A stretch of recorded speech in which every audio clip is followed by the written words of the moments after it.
Things were looking up for the San Diego Padres heading into this season. Last year, they made the postseason for the first time since 2006.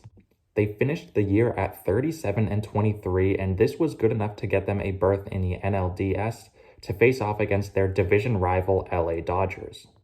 And while they did ultimately end up getting swept by the Dodgers, this year was definitely a step in the right direction.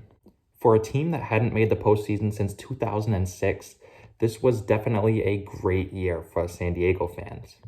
And heading into this season, the expectations were sky high. They made some key additions in the offseason, adding to their already loaded starting rotation. They picked up Yu Darvish, who was a four-time All-Star and was the runner-up for the 2020 National League Cy Young Award. They also picked up a former Cy Young Award winner in Blake Snell, who won the award back in 2018 with Tampa Bay when he pitched to a 1.89 ERA. And like I said before, these two additions were huge, and they were already being added to a stacked rotation that consisted of guys like Joe Musgrove, Chris Paddock, and Dinelson Lamet. And heading into the year, there were conversations whether San Diego had the best starting rotation in all of baseball.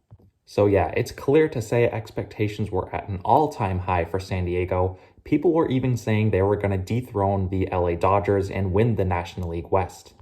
And starting out the year, things went great. San Diego looked like they were the juggernaut that they were sought out to be in the offseason. They picked up Adam Frazier at the trade deadline from Pittsburgh, who was having an all-star season. At the time of the pickup, Frazier was hitting .324, and he really looked like one of the best hitters in baseball. He was just so disciplined at the plate, and it seemed like every at-bat this guy was just finding himself on base. And at this time, in early to mid-August, Fernando Tatis was just running away with the National League MVP award. I mean, it really seemed like no one else had a shot, and it was Tatis's award to lose.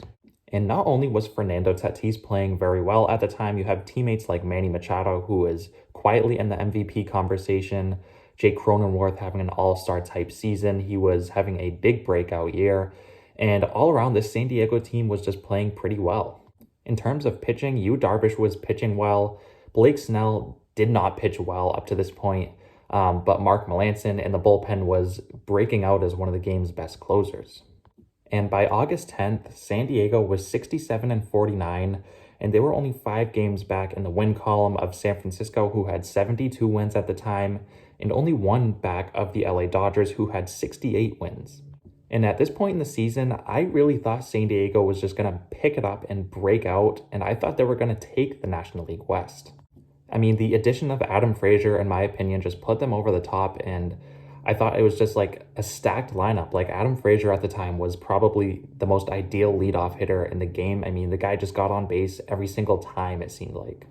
But unfortunately for San Diego, things would not get better from here. In fact, this is the best it would get. From August 10th on up to today's date, they have gone 11-28. And this Padres team has just completely fallen out of the National League West and completely out of the playoff picture as a whole.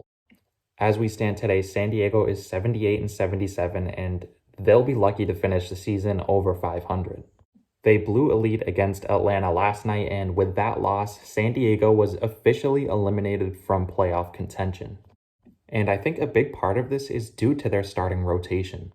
Like I mentioned before, San Diego was arguably up there with some of the best starting rotations in all of baseball. But really, they've only gotten consistent play out of pitchers like Yu Darvish and Joe Musgrove. Blake Snell has had a god-awful season. Chris Paddock, pretty much the same for him, not pitching good at all. And Dinelson Lamet really isn't even in the starting rotation anymore. He primarily pitches a couple innings here and there out of the bullpen. And also, Adam Frazier, their midseason pickup, who was hitting .324 at the time he got picked up, has fallen off a cliff really, as he's only hit .269 since coming over from Pittsburgh. And for Fernando Tatis Jr., who at one point was the runaway favorite to win the NL MVP award, doesn't seem to be the favorite anymore.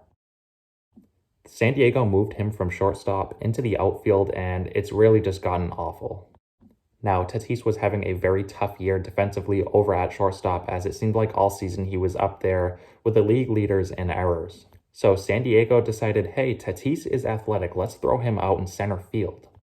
but things have not gotten any better for Tatis out there in center field. If anything, this move to center field has just hurt his MVP case, as he is just struggling in the outfield as well. Bryce Harper has really just taken and run with this National League MVP award, especially if Philadelphia makes the postseason. I think Harper is a lock. I mean, I really think it's Harper's award to lose at this point. The guy has just blown up lately and has put the Phillies on his back, and Fernando Tatis has really just done the opposite. And recently, against the Cardinals, who have basically stolen the San Diego Padres playoff spot for that second wildcard spot in the NL, there was a big blow up in the dugout between Machado and Tatis. And things boiled over when Tatis was called out on a high strike and began arguing with the umpire when Machado had a few words with him in the dugout. It was a very big argument that people saw all over baseball, and really, it just signified the collapse of the San Diego Padres.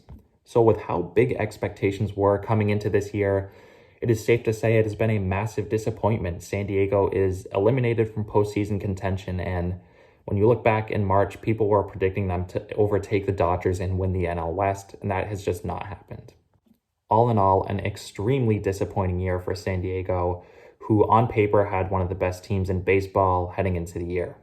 But anyways, that is going to wrap today's video up. If you guys do enjoy the content, hit that subscribe button. I post plenty of baseball videos here, going to continue to do so going forward.